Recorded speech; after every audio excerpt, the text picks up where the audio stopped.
par les prières que nous pouvons prendre l'autorité et manifester la puissance de Dieu. La nuit à partir de minuit est le moment où la plupart des gens sont vulnérables aux attaques spirituelles. Et c'est aussi le meilleur moment pour faire une intercession sérieuse. C'est aussi le moment où vous pouvez lancer une attaque surprise mortelle contre le camp de l'ennemi. En tant que croyant, vous pouvez vous ouvrir des portes qui vous étaient fermées pendant que vous priez à minuit. Voici des signes qui montrent que vous devrez immédiatement vous engager dans les prières de minuit. 1 Thessaloniciens 5. Ne dormons donc point comme les autres, mais veillons et soyons sobres. Car ceux qui dorment dorment la nuit, et ceux qui s'enivrent s'enivrent la nuit. Mais nous qui sommes du jour, soyons sobres, ayant revêtu la cuirasse de la foi et de la charité, et ayant pour casque l'espérance du salut.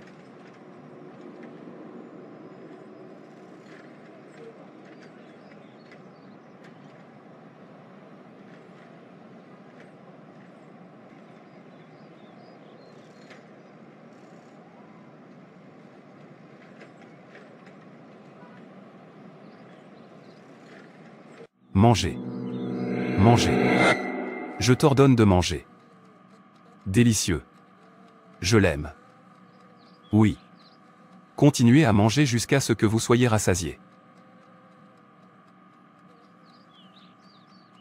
Bien.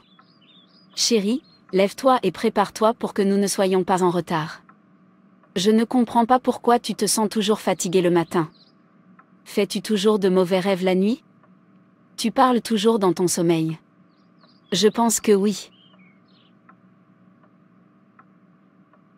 Je sais que j'ai fait de mauvais rêves, mais le problème c'est que je ne m'en souviens même pas. J'oublie toujours mes rêves. Le premier signe que vous devriez entreprendre immédiatement les prières de nuit après minuit, est lorsque vous remarquez que votre vie de rêve est attaquée. Ne pas avoir de rêve du tout ou oublier toujours vos rêves est une attaque contre vous. Si les moyens que Dieu utilise à plusieurs reprises pour vous révéler le plan de l'ennemi sont bloqués, comment saurez-vous alors ce qui se passe contre vous, afin de pouvoir prier ? Le diable peut également attaquer vos rêves à travers des cauchemars, des attaques de mascarade et des arrestations policières. Manger pendant le rêve est généralement suivi d'une période de faiblesse, de fatigue et de paresse dans la prière. Ces rêves devraient alerter le croyant sur le fait que l'ennemi veut dégrader sa vie spirituelle. Job 33 versets 14 à 18, Dieu parle cependant, tantôt d'une manière, tantôt d'une autre, et l'on n'y prend point garde. Il parle par des songes, par des visions nocturnes, quand les hommes sont livrés à un profond sommeil, quand ils sont endormis sur leur couche. Alors il leur donne des avertissements et met le sceau à ses instructions, afin de détourner l'homme du mal et de le préserver de l'orgueil, afin de garantir son âme de la fosse et sa vie des coups du glaive. Ce verset biblique a tout dit, Dieu nous parle à travers les rêves. Si votre vie de rêve est attaquée ou si vous ne vous souvenez même pas de votre rêve, vous devez vous réveiller et prier. Embarquez immédiatement pour les prières de minuit afin que le diable ne vous prenne pas au dépourvu. Lorsque vous priez à minuit, vous aurez par la grâce de Dieu la victoire sur les cauchemars. Si vous souffrez de cauchemars ou si vous ne vous souvenez pas de vos rêves, les prières de guerre spirituelle de minuit peuvent vous apporter paix et protection pendant que vous abandonnez vos peurs à Dieu. J'ai ce sentiment étrange. J'ai l'impression que quelque chose de grave est sur le point de m'arriver, à moi ou à mes proches. Je devrais appeler mes enfants et les surveiller. J'ai l'impression que quelqu'un est en danger. La nourriture est-elle prête ? Je te parle. Bonjour. Je te parle. Oh. Tu es là. Je ne sais pas pourquoi j'ai le sentiment que quelque chose de grave est sur le point de se produire. Je sens le danger et j'ai vraiment peur. S'il te plaît, reste calme. Inspire et expire. N'aie pas peur, prions simplement et laissons cela à Dieu. Signe 2, lorsque vous sentez qu'un danger vous attend et que vous avez peur. La parole de Dieu dit dans 2 Timothée 1h7. Car ce n'est pas un esprit de timidité que Dieu nous a donné, mais un esprit de force, d'amour et de sagesse. 2 Corinthiens 10, verset 5, nous renversons les raisonnements et toute hauteur qui s'élève contre la connaissance de Dieu, et nous amenons toute pensée captive à l'obéissance de Christ. Lorsque vous êtes intérieurement troublé, votre esprit sera perturbé puis vous aurez peur. Vous devez apprendre à faire attention. Lorsque votre esprit est intérieurement perturbé, vous avez l'impression que quelque chose de grave va se produire. Plutôt que de penser et de vivre dans la peur, vous devriez vous réveiller et prier et vous aurez la paix. Surtout si vous êtes sur le point de dormir et que vous vous sentez agité et effrayé. Au lieu de rester éveillé la nuit et de permettre au diable de vous tromper et de vous faire vivre dans la peur, Pourquoi ne pas vous lever et vous engager dans des prières de minuit? Nous devons nous lever et lutter. Nous devons nous réveiller et prier. Nous devons nous lever pour annuler les plans maléfiques de l'ennemi et reprendre ce que le diable nous a volé. Nous devons nous lever pour reprendre notre paix. Matthieu 11 verset 28, « Venez à moi, vous tous qui êtes fatigués et lourdement chargés, et je vous donnerai du repos. Car mon joug est doux et mon fardeau est léger. » Le troisième signe que vous devez immédiatement vous engager dans les prières de minuit est lorsque vous vous sentez découragé. Le découragement nous donne envie d'arrêter et même de dire des choses que nous ne devrions pas dire.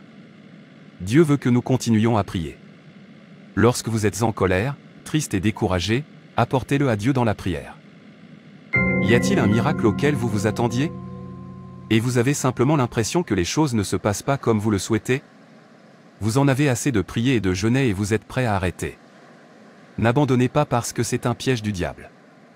Dans Daniel 10, versets 12 à 15, nous voyons que Daniel n'a pas abandonné même comme la réponse à ses prières tardait à venir. Il a continué à prier jusqu'à ce que l'ange lui apparaisse et lui dise que le prince de Perse résistait à la réponse à ses prières. Daniel 10, versets 12 à 15.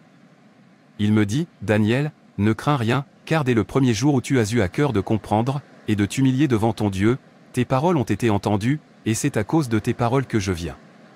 Le chef du royaume de Perse m'a résisté 21 jours, mais voici, Michaël, l'un des principaux chefs, est venu à mon secours, et je suis demeuré là auprès des rois de Perse. Je viens maintenant pour te faire connaître ce qui doit arriver à ton peuple dans la suite des temps, car la vision concerne encore ces temps-là. Lorsque vous vous sentez découragé, assurez-vous de vous lancer dans les prières de minuit. Priez constamment. Ces prières sont puissantes et elles frappent le diable, mais il veut que vous ayez peur et que vous abandonniez. C'est pourquoi il essaiera de vous décourager. Le découragement et le doute vous rendront vulnérables aux attaques. Lorsque vous priez Dieu, ayez foi que cela se réalisera. Père, j'ai besoin d'une intervention urgente. Mon cas est urgent et j'ai besoin de votre aide. Ô mon Dieu, j'appelle ton aide. Les tempêtes dans ma vie sont incessantes et j'ai l'impression de me noyer. Pourtant, je lèverai mes yeux vers toi, car mon secours vient de toi.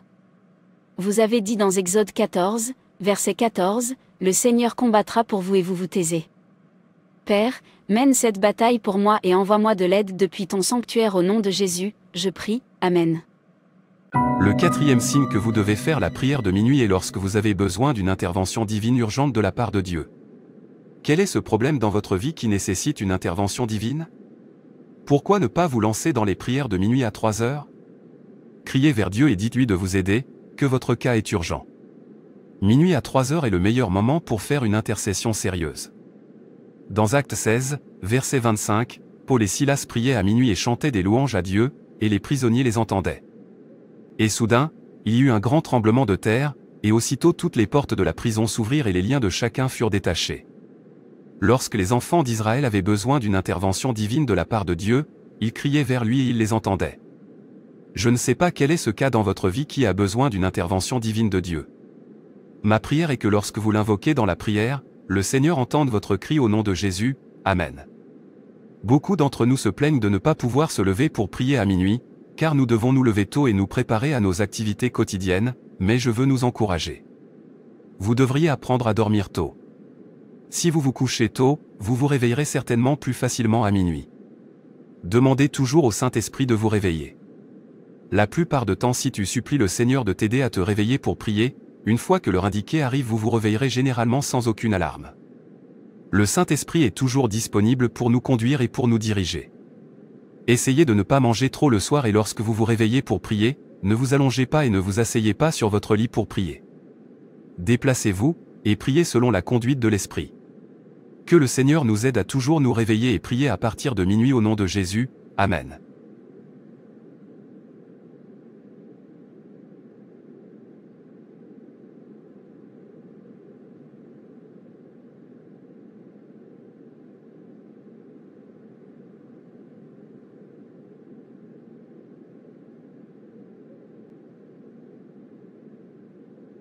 Le Seigneur m'a transporté sous l'océan Atlantique, et quand nous sommes descendus plus profondément, j'ai découvert un monde caché sous l'océan Atlantique. Ce royaume sous-marin était gouverné par des dirigeants maléfiques. Il y avait des humains qui voyageaient sous l'eau à la recherche de pouvoir et de richesse. D'autres sont venus pour rechercher des connaissances occultes pour dominer la Terre. En fait, il y avait des universités dans ce monde sous l'océan. Des gens de toute langue et de toute nation se rendent dans ce monde mystérieux pour acquérir des connaissances qui leur permettront de régner sur la Terre. Car dans le monde moderne, la science et la technologie sont dominées par le pouvoir occulte. Ceux qui gouvernent la Terre aujourd'hui sont des hommes et des femmes qui ont atteint un haut niveau de spiritualité. Ce sont eux qui font la loi. Les chefs d'État sont entourés de mystiques car une haute spiritualité occupe le cœur du pouvoir et la réalité de ce monde. Seuls ceux qui ont atteint un haut niveau de spiritualité sont au pouvoir. Vous ne pouvez pas dominer dans ce monde si votre niveau de spiritualité est bas. La richesse et le pouvoir se transmettent aujourd'hui à ceux qui ont un haut niveau de spiritualité. J'étais avec l'ange du Seigneur sous l'océan Atlantique, dans une salle qui s'appelait l'Assemblée Générale. Où j'ai vu des gens qui venaient du monde entier pour chercher le pouvoir. Mais pour que le croyant obtienne le pouvoir, nous avons besoin de passer de longues heures dans la présence de Dieu. Comprenez que les grandes choses demandent de grands efforts. Dans ce monde, soit vous avez la connaissance, soit vous avez des biens, soit vous avez le pouvoir. Les enfants de ce monde semblent plus sages que ceux du royaume de Dieu. Les enfants de ce monde comprennent très bien ces choses. Je suis venu dans cette salle appelée l'Assemblée Générale, où une déesse délivrait des connaissances cachées aux pasteurs et autres. La déesse expliquait également aux faux prophètes les pratiques qu'ils étaient censés faire dans leurs églises. Après, j'ai vu un démon entrer dans la salle de l'Assemblée Générale, depuis la porte du coin, et il a souligné la mission de ces mauvais dirigeants en ces termes. Si des vrais pasteurs qui prêchent la vérité vous dénoncent, et dénoncez les pratiques que nous vous avons enseignées, vous avez l'obligation de combattre ces pasteurs. Vous avez le pouvoir de semer le rejet et la persécution contre ces pasteurs de la vérité. Vous avez le pouvoir de faire que les membres de leur église fassent des rêves négatifs contre ces vrais serviteurs et vrais enfants de Dieu. Bien-aimés, lorsque vous rêvez quelque chose de négatif à propos de serviteurs de Dieu, assurez-vous de chercher une confirmation. Lorsque ce démon parlait, j'ai vu un autre démon ouvrir un ordinateur et entrer sur un réseau social pour prendre une photo d'un serviteur de Dieu. Et il a arrangé des machinations et fabriqué des fausses histoires contre ces serviteurs de Dieu, afin de les discréditer. Ce démon enseignant a dit aux faux prophètes, « Vous devez travailler pour empêcher les vraies églises qui prêchent la vérité de ce développeur. Faites des efforts pour bloquer la bénédiction des enfants de Dieu. Ils ne doivent pas être bénis. Ils doivent rester pauvres. Étouffer leur enseignement pour qu'ils n'acceptent pas la doctrine de la sainteté. Les gens ne doivent pas être conscients de leur ministère et de leur révélation. Causer de la malchance dans la vie des enfants de Dieu. Vous devez semer l'amour de l'argent en eux afin que les pasteurs qui prêchent la vérité soient corrompus. Frères, en tant que chrétiens, vous devez toujours vous efforcer d'amener votre spiritualité à un niveau supérieur. Vous devez savoir que de nombreuses entreprises, sociétés et même environnements de travail, sont remplis de gens qui ont un haut niveau de spiritualité. Ces chefs d'entreprise ont recours à l'occultisme pour aller plus haut. Le monde spirituel contrôle le monde matériel. Aucun secteur dans le monde des hommes n'est épargné par la spiritualité. Même les stylistes et modélistes qui produisent des marques mondiales telles que Versace, Gucci et Chanel, ont un haut niveau de spiritualité. Même les plateformes de réseaux sociaux qui prévalent dans le monde, ont atteint une haute spiritualité afin d'attirer les gens et de vendre leurs services. Des réseaux téléphoniques comme Vodafone, Verizon et Orange s'efforcent de dominer le marché et d'avoir plus de clients. Vous voyez sûrement beaucoup de publicités à la télévision, il semble que toutes les entreprises veulent être au top. Mais en réalité, elles ne comptent pas sur la publicité pour être au top. Elles s'appuient sur le pouvoir satanique et un haut niveau de spiritualité pour avoir plus de clients. Ces entreprises ne comptent pas sur leur capital mais elles s'appuient sur leur position dans le monde spirituel et les sacrifices consentis pour gouverner. Car un haut niveau de spiritualité équivaut à plus de sacrifices. Même les postes clés dans ces entreprises sont occupés par des gens qui appartiennent à l'ordre occulte. La même chose se passe à l'hôpital. Quand j'ai été invité à témoigner en Tanzanie, nous sommes allés à l'hôpital général ici en Tanzanie. Dès que je suis entré à l'hôpital, le Seigneur a ouvert mes yeux spirituels et j'ai vu à l'intérieur de l'hôpital une caméra spirituelle filmant et se déplaçant partout pour surveiller les patients et tout ce qui se passait. Le Seigneur m'a révélé qu'il y avait 7 types de pouvoirs occultes actifs dans cet hôpital. C'est parce que les médecins qui travaillaient là appartenaient à cette confrérie occulte différente. J'ai vu dans la chambre des patients que le médecin avait placé des crânes humains qui ne pouvaient pas être vus avec des yeux humains. Et ces crânes humains sont là depuis des années, ces médecins ont atteint un haut niveau de spiritualité, ce sont le genre de médecins que les gens respectent, car ce sont eux qui détiennent le secret de l'hôpital. Frère, si ta spiritualité est basse, cela te sera préjudiciable. Car les satanistes et les sorciers vont lever la main sur toi et tu seras manipulé.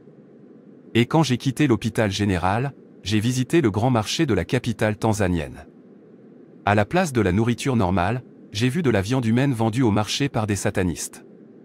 Et des gens, même des chrétiens, sont venus acheter sans savoir qu'ils achetaient de la viande humaine. Lucifer a transformé l'humain en une race de cannibales qui consomment de la chair humaine. C'est pour nous rappeler qu'à moins que vous n'ameniez votre spiritualité à un niveau supérieur, vous serez manipulé. Aller à l'église et avoir une Bible est une bonne chose. Mais ce qui compte, c'est que vous devez vous lancer dans une prière et de jeûne intense, et que cela doit devenir un mode de vie afin d'élever votre spiritualité.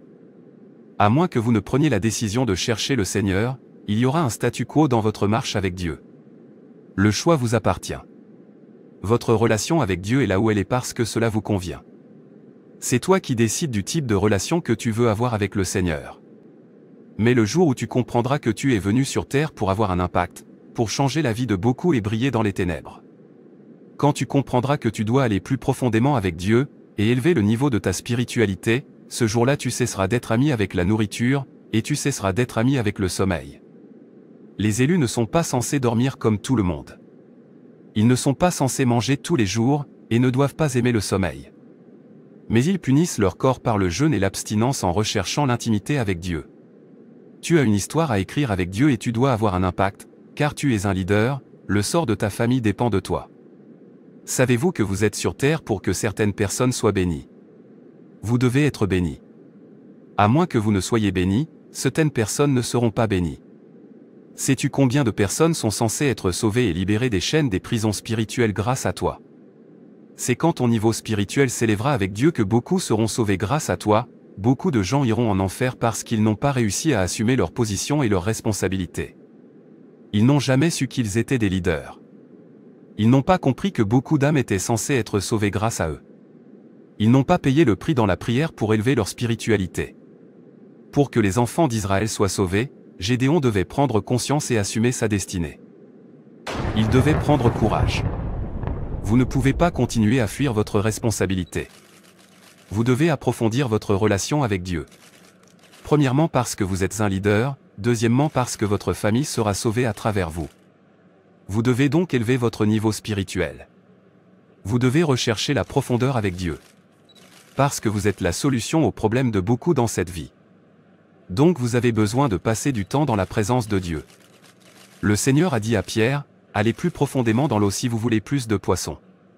Allez plus profondément avec Dieu, frère. Vous ne pouvez pas lire la Bible comme un journal. Vous devez la lire, la méditer et l'étudier. Il y a une différence entre lire la Bible en la méditer et l'étudier pour élever votre spiritualité. Si vous êtes faible et incapable de prier pendant 2 ou 3 heures, c'est vraiment dangereux. Vous priez pendant une demi-heure et vous ne pouvez pas continuer.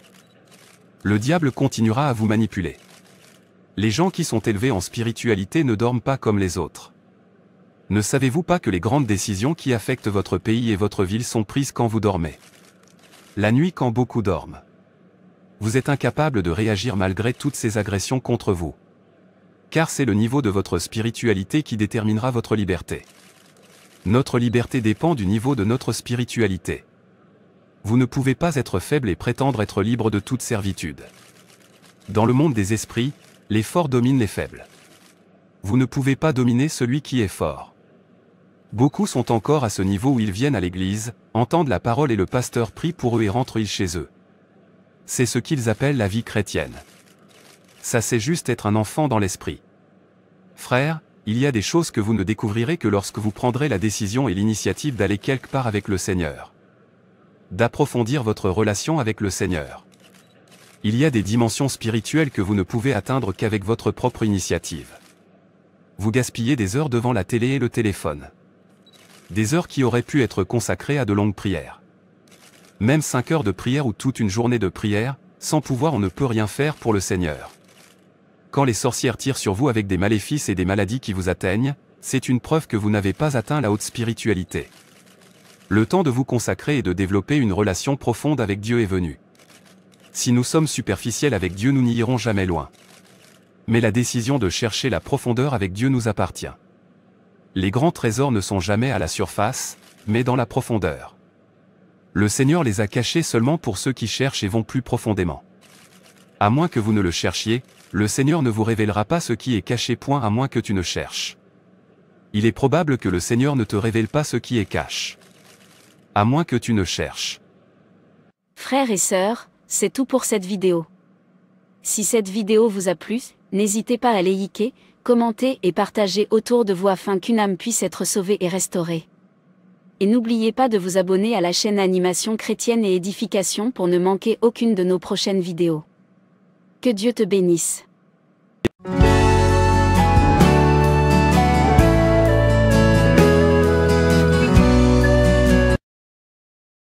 Le retard est un esprit et c'est l'ennemi numéro 1 du progrès. Satan veut nous retenir et nous garder dans le désert de la vie. Il retarde la parole prophétique que Dieu a prononcée sur nos vies. Le retard est l'un des outils préférés du diable pour empêcher les enfants de Dieu d'accomplir leur objectif malgré beaucoup d'efforts et de travail. Il est utilisé pour distraire, décourager et détruire la vie de nombreuses personnes. Dans cette vidéo, nous allons briser le joug du retard dans nos vies. Nous dirons à l'ennemi, ça suffit. Car Jésus-Christ est venu pour détruire les œuvres du diable.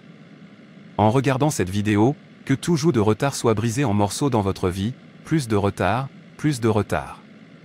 Tout joug de retard est brisé au nom de Jésus, Amen.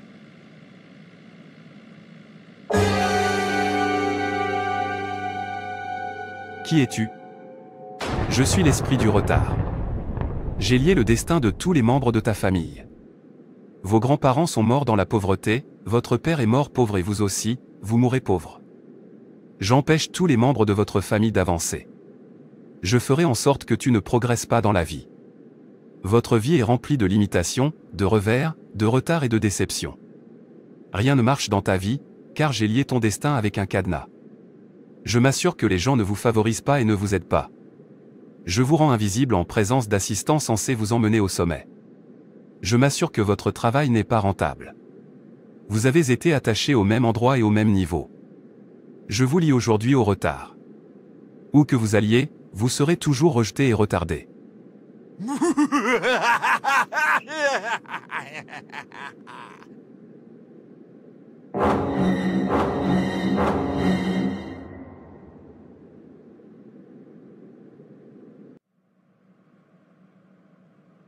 Mauvais rêve.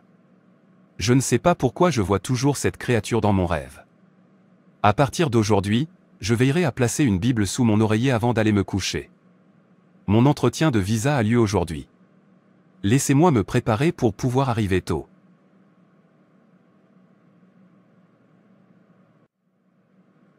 Vous pouvez vous asseoir. Alors dis-moi, qui as-tu là-bas et pourquoi veux-tu partir à l'étranger? Mon cousin est là-bas, je souhaite m'y installer à la recherche d'un pâturage plus vert. Je peux voir que votre relevé de compte est assez médiocre. Je vous ai dit que mon parrain s'occuperait de tout une fois mon visa délivré. Ah. Qu'est-ce que tu as sur le visage? Pourquoi es-tu habillé comme ça? Je ne suis pas aveugle, je vois que tu as l'air moche et effrayant. Veuillez quitter mon bureau immédiatement. Votre demande de visa a été rejetée. Qu'est-ce qui ne va pas chez moi? Je ne te comprends pas. Je me suis bien habillé pour l'entretien. Juste comme ça? Quelle est mon infraction? L'entretien se déroulait bien. Tu veux savoir? Tu as l'air moche et effrayant. Je n'aime pas les gens laids. S'il vous plaît, quittez mon bureau immédiatement. Vous devez penser que je suis aveugle. La prochaine fois que vous viendrez pour un entretien de visa, vous devrez vous habiller convenablement. La personne suivante, s'il vous plaît. Mais ce n'est pas vrai, madame. S'il vous plaît, ne me traitez pas comme ça. Je me sens tellement frustré. Je me suis tenu un nombre incalculable de fois devant le miroir pour me regarder et je n'ai pas vu cette laideur que les gens voient en moi. J'entends ce mot trop souvent. Qu'est-ce qu'il y a sur ton visage? Pourquoi es-tu habillé comme ça? La seule dame qui a réussi à accepter ma proposition m'a quitté à cause de la même chose. Elle a dit que j'avais l'air si moche. Je suis tellement fatigué de ma situation. Je devrais simplement abandonner parce que c'était mon dernier espoir. Comment était-ce? Ma candidature a été rejetée. Oh mon Dieu! Pourquoi tes affaires sont-elles toujours différentes? Mon ami a eu son visa le mois dernier et il se prépare à voyager. C'est tellement décevant mais c'est bien. Ne te sens pas trop triste à ce sujet. Viens ici.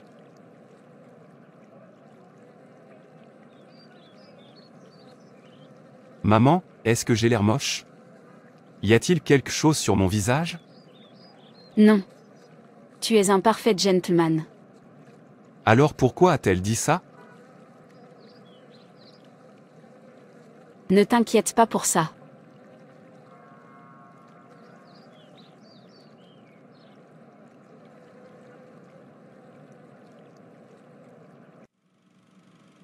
Alors que doit-on attendre de vous? En tant qu'agent de santé et de sécurité, je considérerai la sécurité de chaque agent avant tout. C'est l'objectif le plus important pour moi. Je pense que vous êtes mon candidat préféré de par la façon dont vous répondez aux questions, mais il y a quelque chose d'étrange chez vous. Je suis désolé, c'est un non pour moi. Mais monsieur, vous venez de dire que j'étais votre candidat préféré jusqu'à présent. Suis-je le seul à voir ça? Monsieur Frank, voyez-vous son visage et le vêtement qu'il porte? C'est tellement moche. Tu peux y aller. Prochain candidat s'il vous plaît.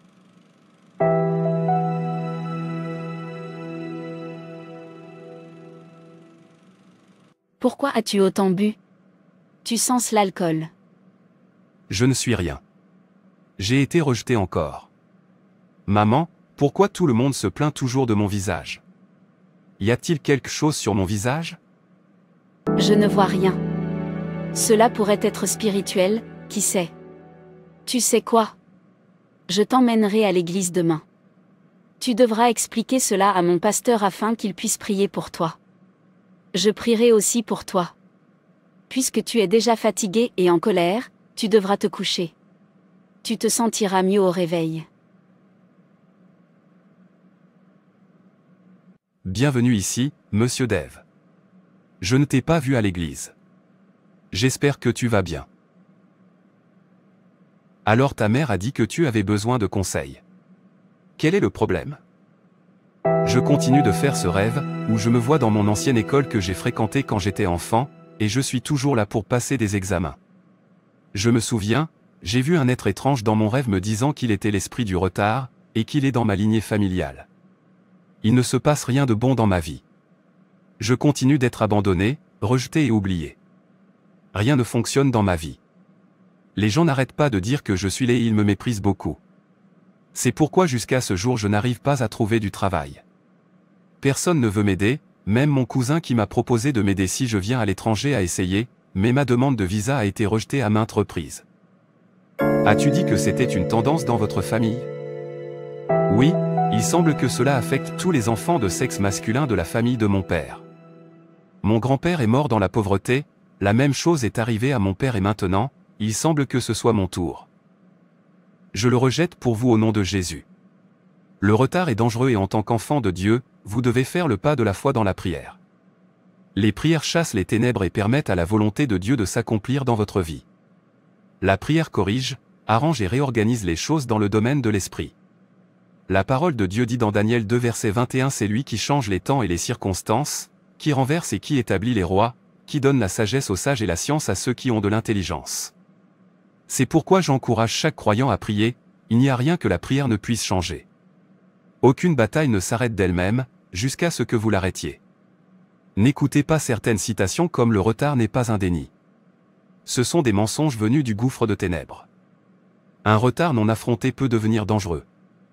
La Bible dit dans Job 22 28 à 29, tu décréteras aussi une chose, et elle te sera établie, et la lumière brillera sur tes voies. Quand les hommes sont abattus, alors tu diras, il y a une élévation. Proverbe 4, verset 18 dit que le chemin des justes est comme une lumière brillante, qui brille de plus en plus jusqu'au jour parfait. Je veux que vous mettiez un terme aux œuvres du diable dans votre vie. Dites à l'ennemi, je ne serai plus un projet abandonné, car je suis un projet divin. Je ne serai plus rejeté. J'efface la marque du retard de ma vie, je brise le joug du retard dans ma vie. Satan, ça suffit.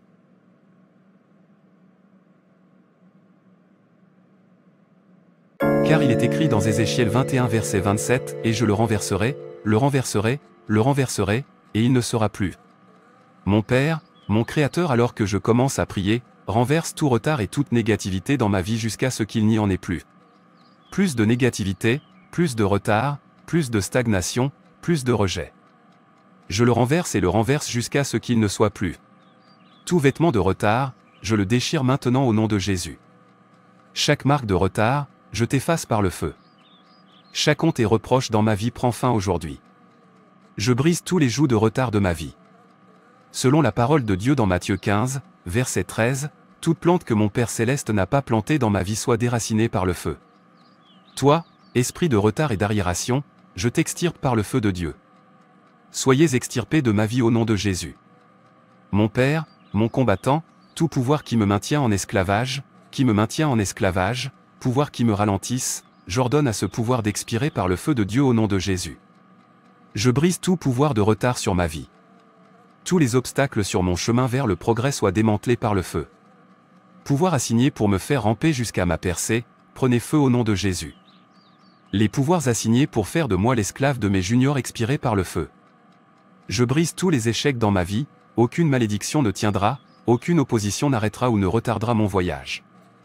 Ce soir, je rejette toute malédiction et tout esclavage qui retient les destins. Cela ne durera pas dans ma vie. Tout esprit de retard, toute bande, toute conspiration contre ma vie, soit détruit par le feu de Dieu. Chaque contestation, chaque obstacle spirituel et tout trafic qui ralentit ma vie, mes miracles et mes témoignages, soient détruits par le feu. Je vous ordonne de vous disperser en morceaux. Toute puissance qui lutte contre ma percée, selon la parole de Dieu dans Néhémie 4 verset 4, Père, renvoie leur opprobre à leur tête. Plus de reproches dans ma vie. Ce soir, j'ordonne à tous les anciens autels et alliances d'être détruits. Fini les barrières invisibles. Fini le travail et le gaspillage. Je refuse que tout mauvais esprit influence ma vie. Je chasse tous les démons vivants dans ma vie. Sortez de mon corps et de mon âme maintenant au nom puissant du Seigneur Jésus. Fini les rêves étranges. Fini les visites maléfiques. Fini les attaques serpentines. Fini les tourments mentaux. Plus de pauvreté. Plus de laideur. Tout ce qui vient de Dieu et qui accuse ma vie prend fin aujourd'hui. Je suis en Christ.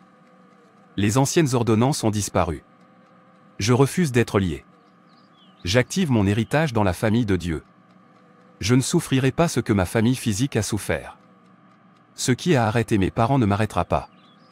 J'ai effacé toute écriture d'ordonnance qui était contre moi, qui était contraire, elles sont clouées sur la croix. Colossiens 2 verset 14. Je lis les esprits familiers. Fini les cycles familiaux négatifs.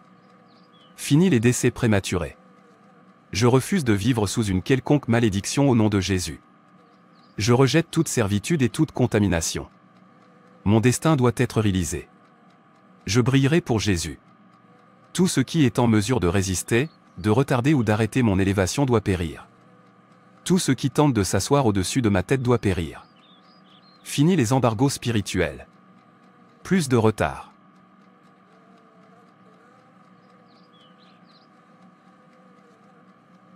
Non. Non. Non. Arrête ça. Votre génération n'a jamais essayé ça.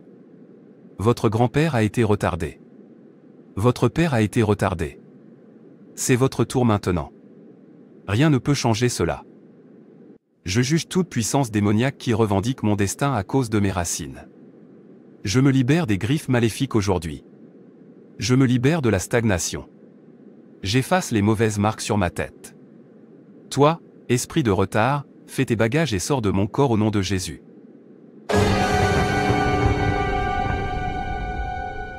Il est écrit dans Ésaïe 10, verset 27. Et il arrivera, en ce jour-là, que son fardeau sera ôté de ton épaule et son joug de dessus ton cou, et que le joug sera détruit à cause de l'onction. Par la raison de l'onction, que tout joug de retard et de stagnation soit détruit dans ma vie. J'avance à partir d'aujourd'hui, plus de retard. Les bonnes choses inonderont ma vie et ma famille. Je ne serai pas appelé retardé ou abandonné, mais je serai appelé le favoriser, le visiter. La lumière est venue. J'ordonne que de nouveaux chapitres de victoire s'ouvrent à moi. Pas de servitude. Pas de chaîne. Pas de chaîne. Je suis libre. Merci Père pour les prières exaucées. Car au nom de Jésus, je prie, Amen. Aujourd'hui, je prie pour tous ceux qui regardent cette vidéo. Je commande au nom de Jésus-Christ au retard et à la stagnation de vous lâcher. Que toutes les chaînes de limitation et de retard dans votre vie soient brisées. Le joug du retard de votre vie soit brisé à jamais au nom de Jésus. Vous devez être favorisé. Les bonnes choses doivent inonder votre vie à partir d'aujourd'hui. Que le retard conjugal soit brisé au nom de Jésus. Je lis au nom de Jésus la défaveur et le rejet. J'ordonne que le joug de la stérilité et des fausses couches soit brisé au nom de Jésus. Plus de retard. Plus de stagnation. Au nom de Jésus, Amen. N'oubliez pas d'appuyer sur la cloche de notification pour plus de vidéos qui changent la vie. Donnez un pouce bleu à cette vidéo, déposez un commentaire, partagez cette vidéo et abonnez-vous également. Frères et sœurs, c'est tout pour cette vidéo. Si cette vidéo vous a plu, n'hésitez pas à liker, commenter et partager autour de vous afin qu'une âme puisse être sauvée et restaurée. Et n'oubliez pas de vous abonner à la chaîne Animation Chrétienne et Édification pour ne manquer aucune de nos prochaines vidéos. Que Dieu te bénisse.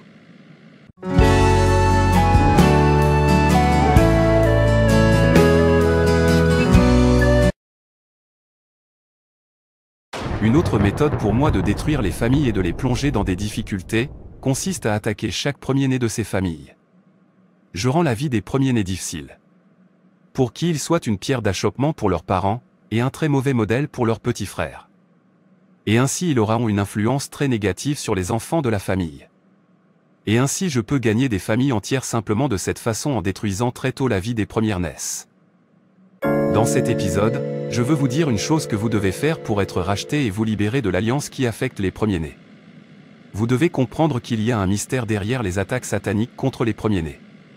Si vous étudiez la Bible, vous comprendrez qu'il existe un modèle. La plupart des premiers-nés dans la Bible ont raté leur bénédiction, et c'est pourquoi en tant que père, en tant que mère, vous devez constamment imposer les mains sur votre premier-né et même sur tous vos enfants, prier pour eux, vous devez constamment faire des déclarations sur leur destin. Ésaü était le premier-né et il a perdu ses bénédictions. Il fit aussi un mets, qu'il porta à son père, et il dit à son père, que mon père se lève et mange du gibier de son fils, afin que ton âme me bénisse.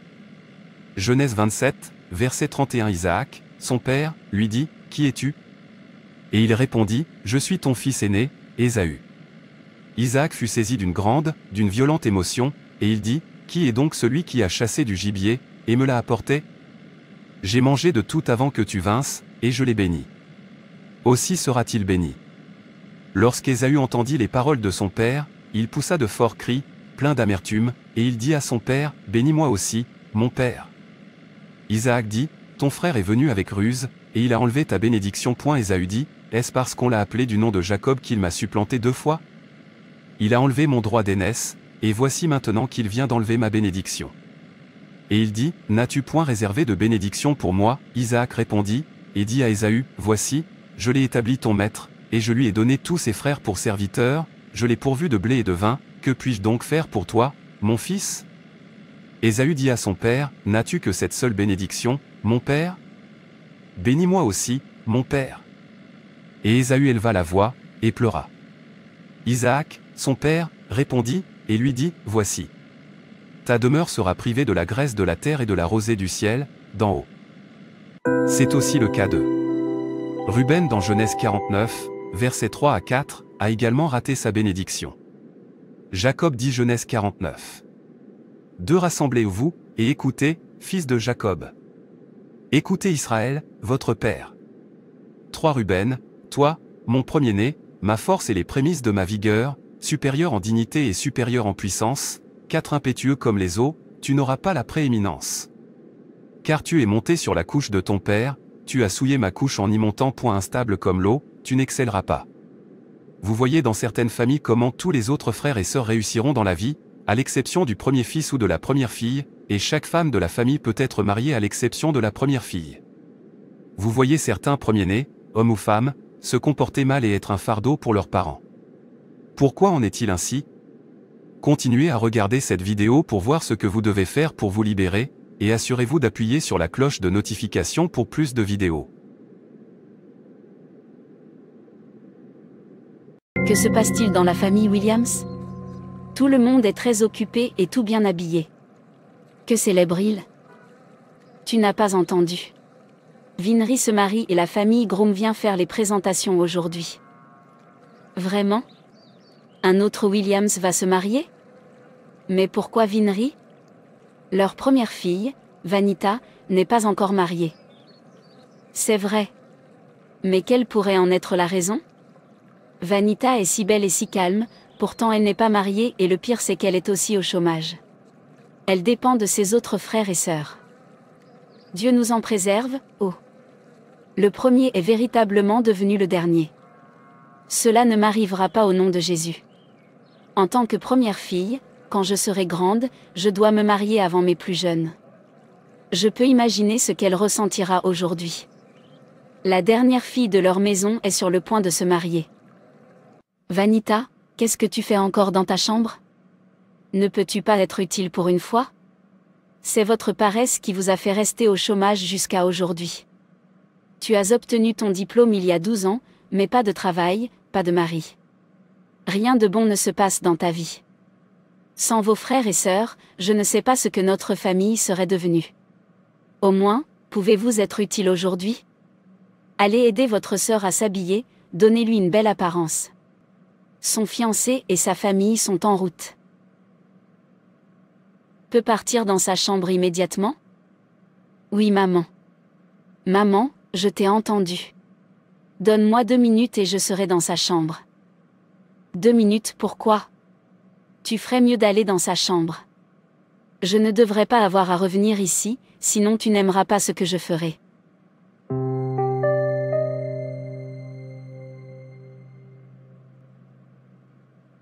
Où est la belle fleur qu'ils sont venus cueillir dans votre jardin? La famille du marié veut voir la mariée.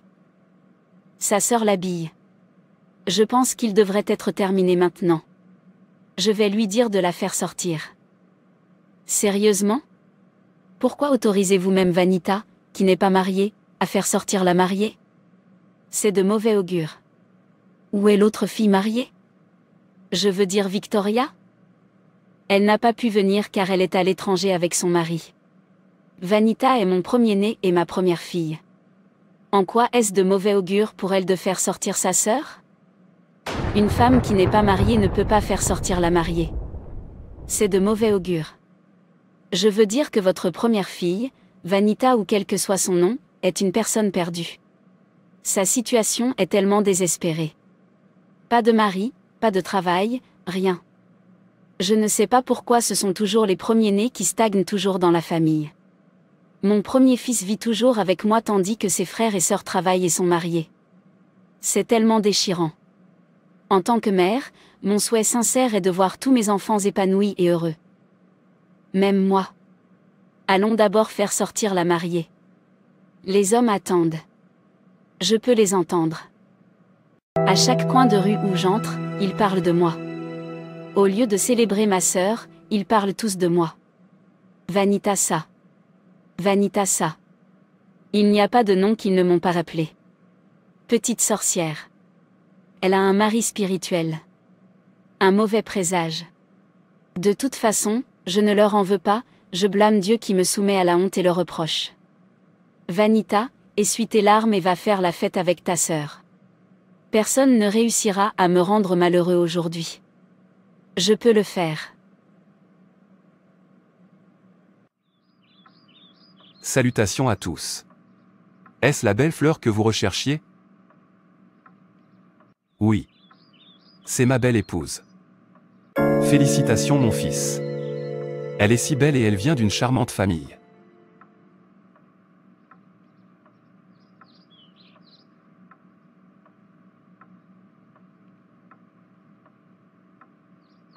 Vanita, viens aider la femme de ménage à ranger la maison.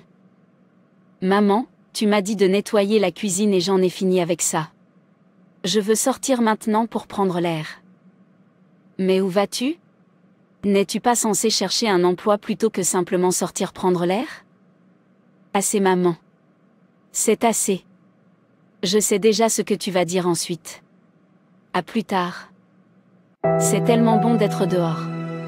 J'espère que l'une des entreprises à qui j'ai soumis mon CV m'appellera ou m'enverra un mail. Mon Dieu, s'il te plaît, j'ai vraiment besoin d'un travail. Je veux juste sortir de cette maison et vivre seul. J'ai besoin d'un miracle. Père, aide-moi car tu es mon aide. N'est-ce pas Vanita? Cette personne lui ressemble tellement. Je suis convaincu que c'est elle. Vanita. Vanita. Richard. Quelle surprise. Que fais-tu ici? Je suis venu voir mes parents. C'est si bon de te voir. Alors comment vas-tu? Pas très bien mais nous remercions Dieu pour ses miséricordes. Qu'est-ce qui ne va pas? Pourquoi tu ne vas pas bien à 100%? Souviens-toi, j'avais le béguin pour toi en grandissant. Quoi qu'il en soit, je l'ai toujours. Alors, dis-moi, quel est le problème? Il ne se passe pas grand-chose dans ma vie. Je ne suis pas content du tout. Vous savez, mes sœurs sont toutes mariées. Ma dernière née, Vina, a fait ses présentations hier. Tout le monde travaille sauf moi. Ma vie est pleine de difficultés, de limitations, de revers et de retards. Et en tant que premier enfant de cette famille, ce n'est pas bon pour moi. Je veux dire, mes plus jeunes sont censés m'admirer et non l'inverse. Je me sens tellement frustrée et inutile. Essuie tes larmes, s'il te plaît. Je comprends ce que tu ressens. Je me souviens quand je me conduisais mal et que mon père m'a presque abandonné jusqu'à ce qu'il me prenne pour la délivrance. Le message que j'ai entendu ce jour-là a vraiment changé ma vie. Dis-moi, de quoi s'agissait-il? Dois-je aussi aller à la délivrance? Je devrais juste te le dire puisque tu es aussi le premier-né. Le pasteur a dit à mon père qu'il ne devrait pas trop me blâmer. J'avais juste besoin d'être délivré, racheté et consacré à Dieu. Samuel était un premier-né, mais il a réussi parce que sa vie était consacrée à Dieu. De nombreux premiers-nés se conduisent mal parce qu'ils sont attaqués physiquement et spirituellement en raison des bénédictions spéciales qu'ils reçoivent dans leur vie. Dans la Bible, vous voyez Adam comme un premier fils qui a désobéi à Dieu, Caïn a tué Abel, Ésaü qui était un premier-né est devenu une personne profane, Moïse n'est pas arrivé à la terre promise. Il y en a beaucoup dans la Bible. Il a dit que la raison pour laquelle les premiers-nés sont attaqués c'est parce que dans l'Ancien Testament le Seigneur en avait fait sa propriété. Exode 13 versets 1 à 2, l'Éternel parla à Moïse, et dit, « Consacre-moi tout premier-né parmi les enfants d'Israël, tant des hommes que des animaux, il m'appartient. » Si le diable peut les attaquer, il peut récupérer le reste des enfants de la famille. Si le diable peut amener le premier-né à devenir un rebelle, à devenir un voleur à main armée ou à s'initier à une secte ou à la sorcellerie, il peut aussi pousser les autres enfants à le faire car l'influence négative se agira également sur eux. Ouah! Je n'ai jamais su cela. Je me souviens que tu étais si têtu que tu courais et quittais la maison et que tes parents allaient de maison en maison pour te chercher. Dieu merci, tu as changé. Ce que tu dois faire en tant que premier-né, c'est être racheté et consacré à Dieu. Je remercie Dieu pour mes parents de ne pas m'avoir abandonné. Le pasteur a déclaré que la position d'un premier enfant est très importante. Ils sont la puissance, le début de la force de leur famille, l'excellence de la dignité et du pouvoir de leur famille, et c'est pourquoi leur rédemption est cruciale. Tous les premiers-nés doivent être séparés car ils appartiennent à Dieu. Notez également que chacun est important et appartient à Dieu. Exode 13, verset 2 dit, « Sanctifie-moi tout premier-né de tout premier-né parmi les enfants d'Israël, tant des hommes que des animaux. » C'est à moi. Alors, comment puis-je être racheté? Jésus-Christ est un premier-né et il nous a rachetés sur la croix du Calvaire. Vous devez consacrer votre vie à Dieu en tant que premier enfant. Vous devez donner votre vie à Jésus-Christ ou consacrer à nouveau votre vie à Dieu. Et vous devez vivre une vie sainte. Vous devriez crier à Dieu pour vous délivrer. Dis-lui de te délivrer de tout joug, de toute servitude, de toute captivité qui gêne les premiers-nés. Enfin, semez une graine que Dieu utilisera pour vous racheter en tant que premier-né. Avec cette graine, je me rachète de toute malédiction ou schéma maléfique affectant les premiers-nés au nom de Jésus-Christ. C'est ce que j'ai fait et depuis, les choses ont été si faciles pour moi. Ma vie n'a plus jamais été la même depuis que j'ai entendu cela et suivi les instructions. Je vous encourage à le faire. Merci beaucoup, Richard, de m'avoir dit cela. Je n'ai jamais su qu'en tant que premier-né, je devais être racheté et consacré à Dieu. Je vais le faire immédiatement. Merci Dieu. Peux-tu me donner ton numéro de portable?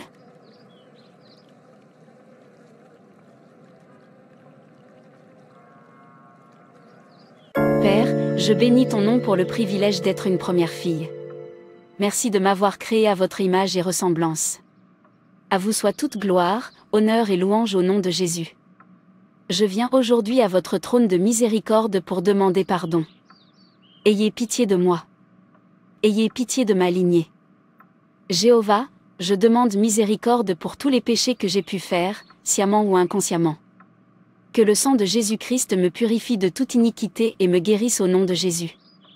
Car il est écrit dans ta parole dans Exode 34 verset 20, « Tu rachèteras le poing d'un âne par un agneau, et si tu ne le rachètes pas, tu ne lui briseras pas le cou. Tu rachèteras tous les premiers-nés de tes fils, et aucun ne paraîtra vide devant moi. » Mon Père, mon Créateur, je suis venu aujourd'hui pour me racheter de tout joug et de tout esclavage qui me retenait captive en tant que premier-né. Par la puissance du sang de Jésus-Christ versé sur la croix du Calvaire, je me rachète aujourd'hui. Je suis libre de toute captivité. Je suis libre des pouvoirs qui retardent ma vie. Je me libère de toutes les chaînes qui provoquent la stagnation, la limitation et le retard dans ma vie. Ma destinée au nom de Jésus-Christ sort de chaque cage par le feu. Tout pouvoir responsable du fait que les schémas maléfiques de ma lignée soient détruits par le feu. Chaque alliance des ténèbres derrière les schémas maléfiques de ma vie soit brisée par le feu. Tout pouvoir assigné pour forcer la répétition d'événements maléfiques dans ma vie expire par le feu de Dieu au nom de Jésus. La parole de Dieu dit qu'aucune arme fabriquée contre moi ne prospérera et que toute langue qui s'élève contre moi en jugement est condamnée. Par conséquent, toute langue qui s'élève contre mes progrès doit maintenant être réduite au silence par le feu. Cela ne durera pas et cela n'arrivera pas. Isaïe 7 verset 7. Les puissances ancestrales qui troublent ma vie meurent au nom de Jésus. Vous ne pouvez plus troubler ma vie car je porte dans mon corps les marques du Seigneur Jésus-Christ. J'ai coupé toutes les mauvaises cordes qui m'attachaient en tant que premier-né. Toutes les mauvaises cordes qui m'attachent dans la maison de mon Père soient brisées et dispersées par le feu. Toute mauvaise alliance dans la maison de mon Père qui va à l'encontre de ma destinée soit détruite par le feu de Dieu. Je renverse tous les autels maléfiques qui parlent contre moi, qui parlent contre mes progrès, qui luttent contre mon destin. Je les détruis par le feu de Dieu au nom de Jésus. La parole de Dieu dans Hébreux 12, verset 29 dit que notre Dieu est un feu dévorant. Que le feu de Dieu consume tous les esprits surveillants, tous les autels, covents, alliances, malédictions luttant contre ma percée. Par la puissance du sang de Jésus-Christ, je récupère tout ce qui m'appartient et qui est entre les mains de mes ennemis. Je prie pour une septuple restauration au nom de Jésus. Par la puissance du sang de Jésus-Christ, je me déconnecte des puissances maléfiques qui gênent les premiers-nés. Je suis racheté au nom de Jésus. Chaque malédiction disant que je servirai mes plus jeunes est brisée par le feu. Pouvoirs qui ont juré que je ne dépasserai pas ce niveau, je vous fais taire par le feu de Dieu. Les malédictions héritées qui s'opposent à mon destin sont brisées par le feu. Tout pouvoir m'empêchant d'atteindre ma destination soit détruit par le feu. Des forces étranges qui me retiennent en tant que premier-né, écoutez la parole du Seigneur, laissez-moi partir au nom de Jésus. Chaque alliance satanique conclue en mon nom en tant que premier-né dans le passé, j'en sors maintenant par le sang de Jésus. Chaque malédiction générationnelle sous laquelle je suis en tant que premier-né est brisée par le feu de Dieu. De multiples problèmes assignés à moi en tant que premier-né, soyez dispersés par le feu. Pouvoirs qui veulent que je perde mon droit de naissance en tant que premier-né, tu es un menteur, sois détruit par le feu de Dieu. Toutes les forces inconnues qui m'oppressent en tant que premier-né, écoutez la parole du Seigneur, libérez-moi maintenant. L'esprit de retard et de stagnation qui me suit, je vous ordonne de me libérer. Par la puissance du sang de Jésus-Christ, je m'élève au-dessus de tous les obstacles qui m'entourent. Opportunités et bénédictions divines qui m'étaient destinées en tant que premier-né, je te récupère par le feu de Dieu au nom de Jésus. Car il est écrit Genèse 49 verset 25, c'est le Dieu de ton Père, qui t'aidera, et par le Tout-Puissant, qui te bénira des bénédictions du ciel d'en haut. Je déclare les bénédictions de Dieu sur ma vie. Je suis béni dans la ville, mes sorties et mes entrées sont bénies. Les bénédictions d'Abraham sont les miennes. J'ai rejeté toutes les imaginations et toutes les choses élevées qui s'exaltaient contre la connaissance de Dieu dans ma vie. Selon la parole de Dieu dans 1 Corinthiens 7 verset 23, je suis racheté à un grand prix, je ne peux pas être asservi par les hommes. Je me couvre du sang de Jésus-Christ désormais, que personne ne me dérange car je porte dans mon corps les marques du Seigneur Jésus-Christ. Merci Père pour les prières exaucées, à toi soit toute gloire au nom de Jésus, je prie.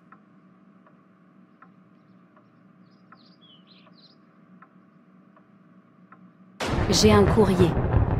Laisse-moi vérifier. Quoi? J'ai eu un travail. AR vient de m'envoyer une autre lettre d'embauche. Merci Jésus. Merci mon Rédempteur de m'avoir ouvert la voie. Permettez-moi d'envoyer un mail à Richard et de partager cette bonne nouvelle avec lui. Bonjour Richard, devine quoi? Je viens de recevoir une offre d'AR pour reprendre la semaine prochaine. Je suis tellement heureux.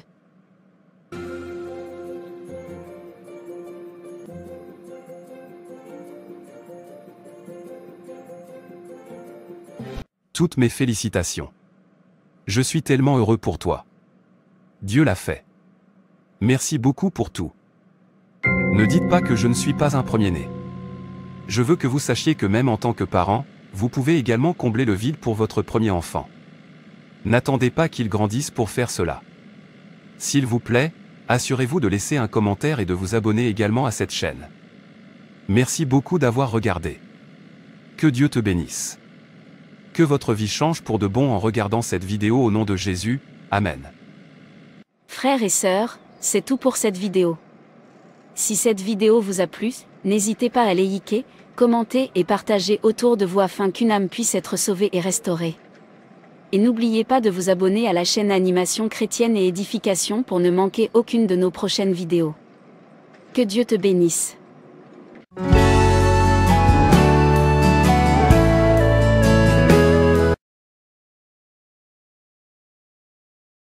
Nous sommes engagés dans un combat spirituel. Cela veut dire que nous combattons en fait contre des ennemis que nous ne pouvons pas voir physiquement et qui peuvent donc très bien se camoufler sous plusieurs types d'apparences. Et sans le discernement des esprits, il nous sera très difficile de les identifier. Et sans capacité d'identifier nos ennemis, nous devenons un peu comme des aveugles. Des gens qui marchent à tâtons, et qui peuvent donc tomber dans n'importe quel trou, dans n'importe quel piège. C'est la raison pour laquelle le don de discernement des esprits est vraiment très important dans le combat spirituel. Éphésiens chapitre 6 verset 12 Car nous n'avons pas à lutter contre la chair et le sang, mais contre les dominations, contre les autorités, contre les princes de ce monde de ténèbres, contre les esprits méchants dans les lieux célestes. S'il te plaît, assure-toi d'être bon envers ma fille. Prends soin de mes petits-enfants et soigne-les. Eh bien, je sais que ce n'est pas facile de prendre soin des enfants, mais s'il vous plaît, essayez de faire attention à eux et de les nourrir. Eh bien, je viendrai souvent te rendre visite. Oui maman. Je promets d'être bon envers les enfants. Merci beaucoup, ne vous inquiétez pas, vous apprécierez votre séjour avec ma fille, c'est une chrétienne très dévouée.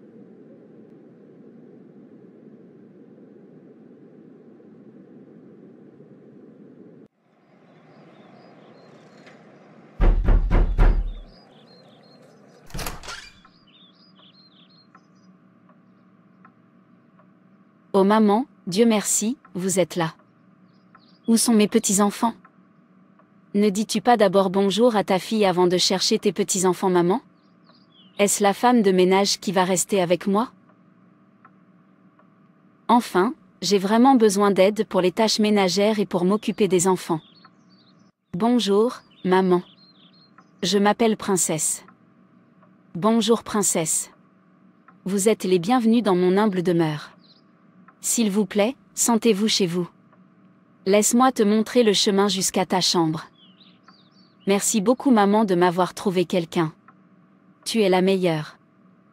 La princesse du royaume marin est dans un nouveau territoire, c'est ma nouvelle maison de victimes et je suis là pour tuer, voler et détruire quand j'en aurai fini avec cette famille, ils regretteront de m'avoir ici.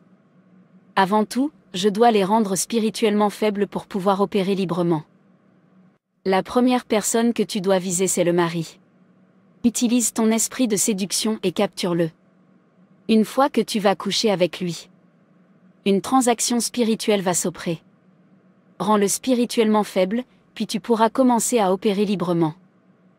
Oui, reine-mère.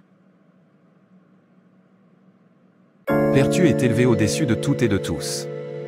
Tu es digne de louange et d'adoration, car c'est toi qui as créé les cieux et toute l'armée des cieux. La terre et tout ce qui est sur elle. La mer et tout ce qu'elle contient. Tu dis et la chose s'accomplit. Tu fermes et nul ne peut t'ouvrir. Quand tu ouvres, nul ne peut fermer.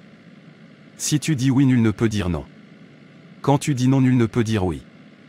Merci Père fidèle, tu es Jéhovah l'homme puissant au combat, l'homme de guerre, le révélateur de secrets. Le ciel et la terre vous adorent. Tu es le grand Dieu. Oh, sois élevé au-dessus de tout.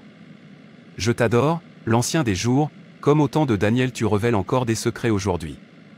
Daniel 2 verset 47. Le roi adressa la parole à Daniel et dit, c'est certain, c'est votre Dieu qui est le Dieu des dieux et le Seigneur des rois, et il dévoile les secrets, puisque tu as pu dévoiler celui-ci. Bienvenue à la maison, chérie. Tu es vraiment de bonne humeur. Quel est le secret?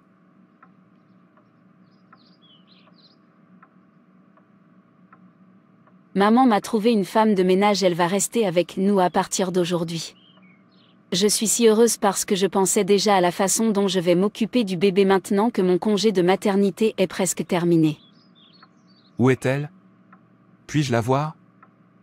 Laisse-moi l'appeler princesse. Oui, maman. C'est mon mari, l'homme de la maison. Bonsoir, princesse, je connais déjà votre nom. Je viens d'entendre ma femme t'appeler bienvenue dans notre maison. Merci, monsieur. Le sang de Jésus-Christ? Chérie, qu'est-ce que c'est? Est-ce que tout va bien? Rien. Je serai dans la chambre. Puis-je vous voir? Je pense qu'il sait qui je suis. Il doit avoir le don de discernement des esprits. Je dois l'attaquer ce soir. Il ne doit pas gêner ma mission.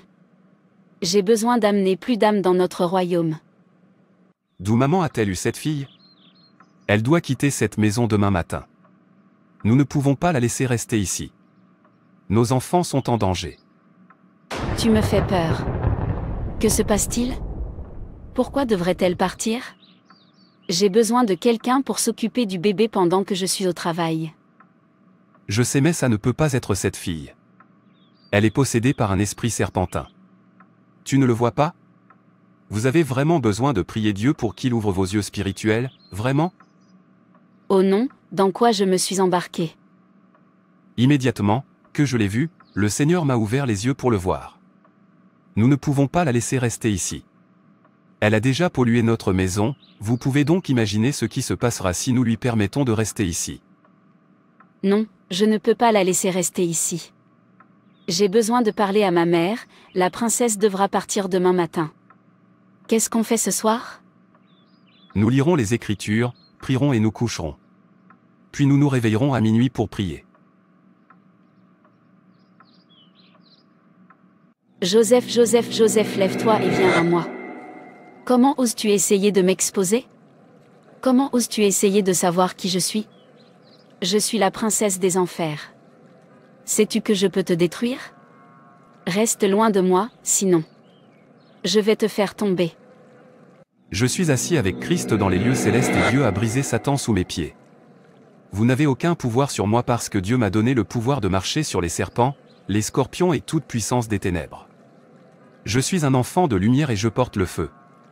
Savez-vous que chaque endroit sur lequel je pose la plante de mes pieds, Dieu me l'a donné. Il y a des territoires dans lesquels vous n'entrez pas. La plus grande erreur a été d'entrer sur mon territoire en ce moment même au nom de Jésus-Christ. Je t'ordonne de prendre feu.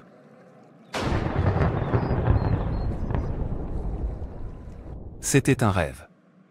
Quelle audace princesse a essayé de m'attaquer. Elle ne sait pas que je porte le feu et que celui qui est en moi est plus grand que celui qui est dans le monde. C'est mon territoire et le mal ne pénétrera pas ici. Bonjour. Maman. Qu'est-ce qui s'est passé? Princesse m'a réveillée du sommeil pour m'informer qu'elle partait. Que je devrais la ramener au village car elle ne peut pas rester ici. Lui as-tu fait quelque chose? Non, maman, laisse-la partir. Je te dirai tout plus tard. Mais tu ne peux pas faire ça seule. Tu as besoin de quelqu'un. Maman, s'il te plaît. J'aurai besoin de ton aide jusqu'à ce que je puisse trouver une bonne nounou. Dieu nous donnera quelqu'un de bien. Merci pour tout maman, je vais te chercher un peu d'argent. Amen. Laisse-moi ramener la princesse à la maison et je reviendrai.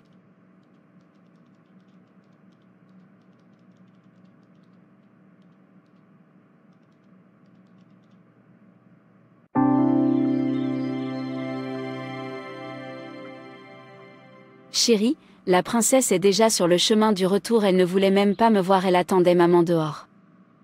C'est bien, ne t'inquiète pas. Nous trouverons quelqu'un de bien. Nous allons d'abord prier à propos.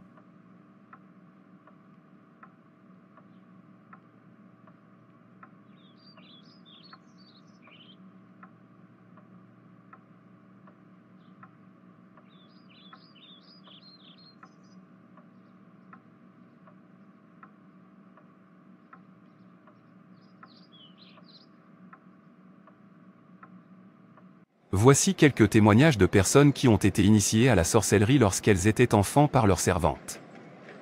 Mirabelle.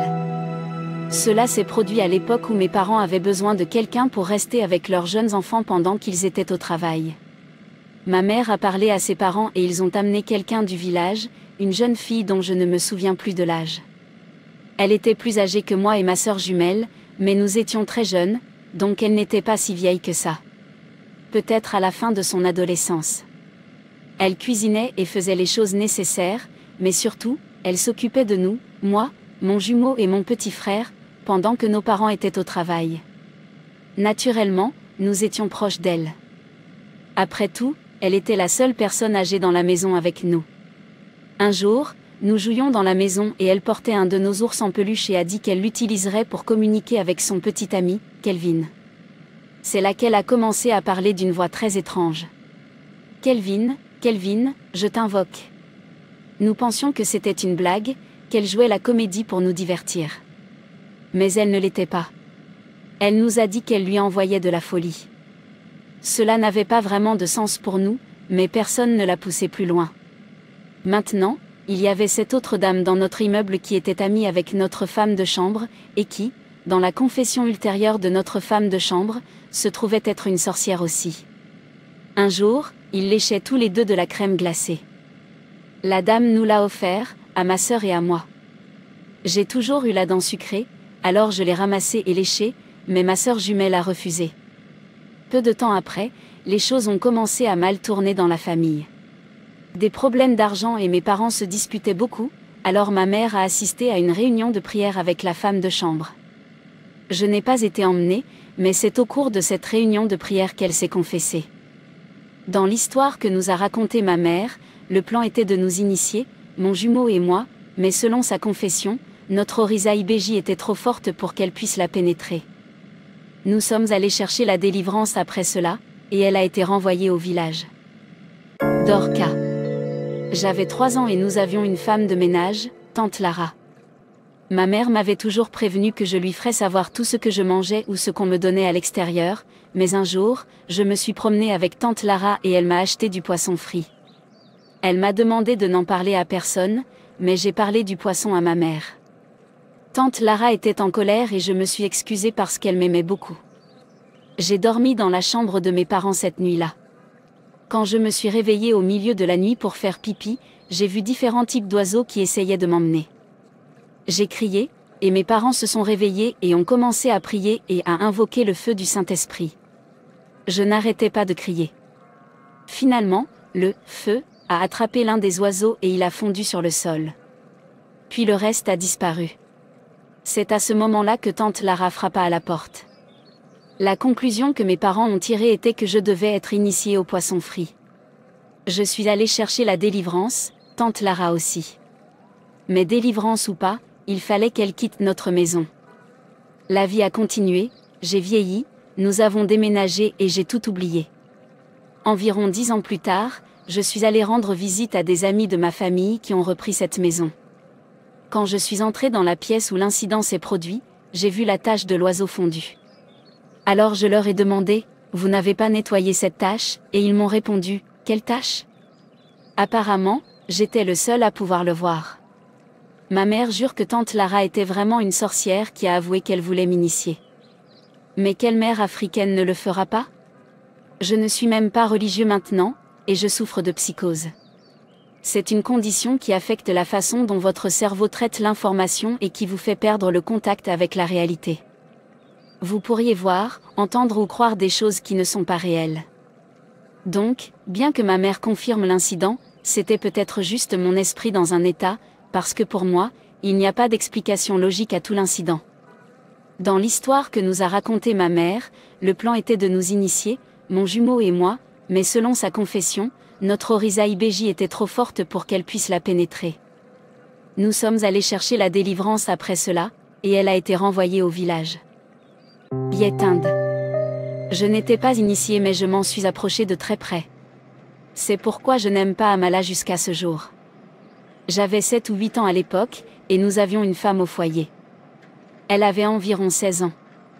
Ma mère était enceinte et elle avait besoin de bras supplémentaires car moi ou mes frères et sœurs n'étions pas assez âgés pour l'aider, alors elle a contacté son amie qui a amené la fille. Mon père l'a inscrite à l'école et ses tâches consistaient à préparer nos repas, à nettoyer la maison et à aider la femme de ménage à laver nos vêtements. Je la rejoignais souvent pour faire tout ce qu'elle pensait que je pouvais faire, et nous sommes rapidement devenus si proches que j'ai commencé à la suivre. J'étais jeune et crédule, et je n'avais pas de figure de sœur, alors elle a comblé cette lacune. Mais mon père ne tarda pas à la soupçonner. Son esprit, disait-il, se mettait à dos le sien. C'est un traditionnaliste, et il se dit parfois herboriste, donc il sait des choses. Il garda les soupçons pour lui, je pense qu'il voulait avoir des preuves concrètes. Et c'est là que mes rêves ont commencé. À l'intérieur, une silhouette masquée essayait toujours de m'attraper, mais juste avant que cela ne se produise, je lâchais « Jésus ». Jésus, et se réveillait en sursaut. Je pensais que je pouvais m'en sortir, alors je n'en ai jamais parlé à personne. Une fois, je lui ai parlé de ses rêves, mais elle n'avait pas l'air déconcertée. Je n'ai rien lu dans tout cela. Jusqu'à la nuit où elle a servi Amala. Cette nuit-là, ma mère lui a dit de préparer Amala pour la maison. Quand elle eut fini, elle servit les portions de chacun dans des assiettes séparées, comme toujours. Mais pour la première fois, elle a précisé quelle nourriture était la mienne et laquelle appartenait à mes frères et sœurs. C'est ce qui a piqué les soupçons de mon père. Il lui a dit de lui servir ma nourriture à la place, mais elle a insisté sur le fait que la nourriture était destinée à moi et à personne d'autre. Mon père a insisté aussi, et elle a refusé avec véhémence. Selon elle, la portion qu'elle servait était de la taille que je mangeais toujours.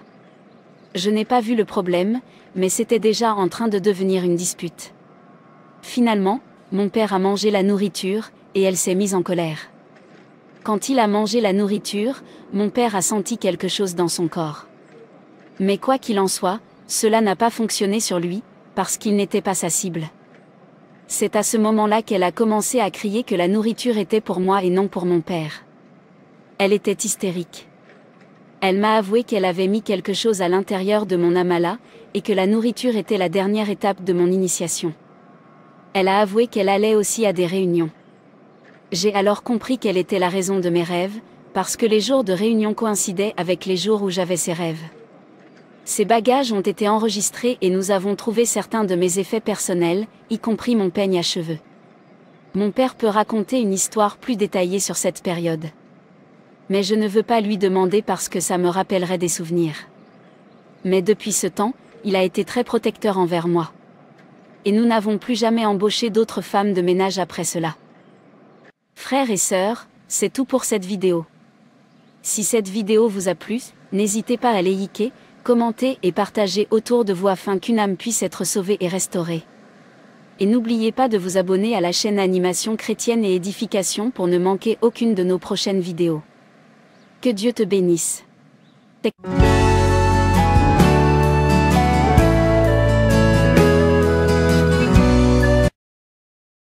Dans cet épisode, nous examinerons des choses qui tuent notre vie de prière.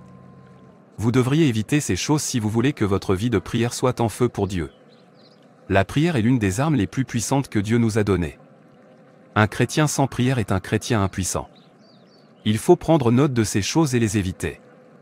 Éphésiens 6 verset 18, faites en tout temps par l'Esprit toutes sortes de prières et de supplications.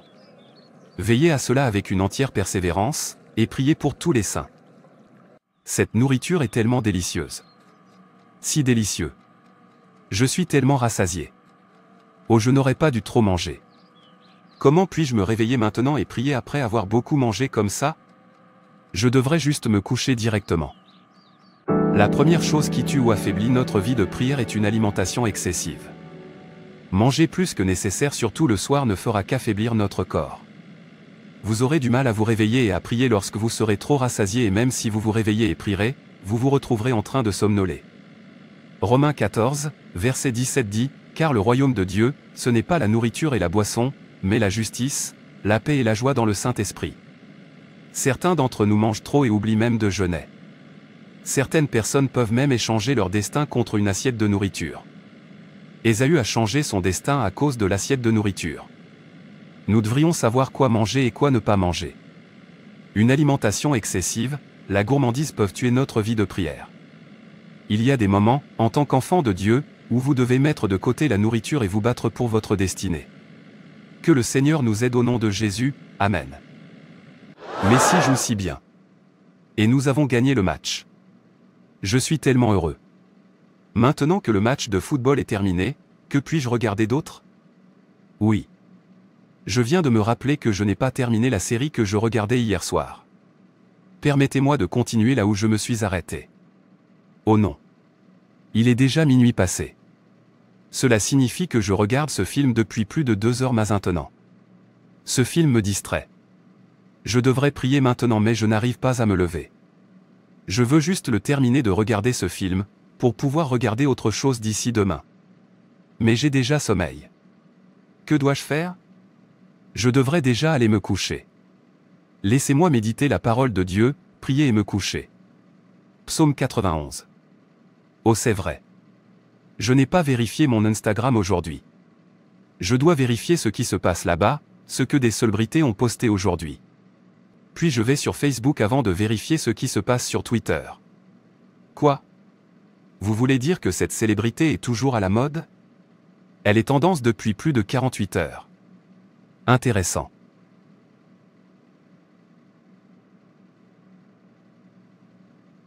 Oh, c'est déjà l'aube. Je dois me préparer pour aller au travail. Oh non, qu'est-ce que j'ai fait toute la nuit? Dieu ait pitié de moi. La deuxième chose qui tue notre vie de prière est la distraction causée par le fait de regarder la télévision et la dépendance aux médias sociaux. Il fut un temps dans ma vie où c'était mon problème. Je vais m'assurer de terminer tout ce que je veux faire, puis m'asseoir pour regarder ma série préférée jusqu'à minuit passé. Certains d'entre nous sont comme ça, le temps où nous sommes censés prier, nous l'utilisons pour regarder la télévision jusqu'à ce que nous soyons épuisés et même pour dormir. C'est l'une des choses qui tue notre vie de prière. Certaines personnes sont tellement accros aux réseaux sociaux en sorte que dès qu'elles se réveillent immédiatement, c'est la première chose qu'elles font. Les réseaux sociaux. Ils prennent leur téléphone ou leur ordinateur portable pour continuer là où ils se sont arrêtés. Ils ne se souviennent même pas de remercier Dieu pour le miracle du sommeil et du réveil, ils ne pensent qu'aux réseaux sociaux. Ils commencent leur journée avec et finissent avec. Ils en parlent à leurs amis, dans la voiture, dans le bus, on n'entend que ce qui se passe sur les réseaux sociaux.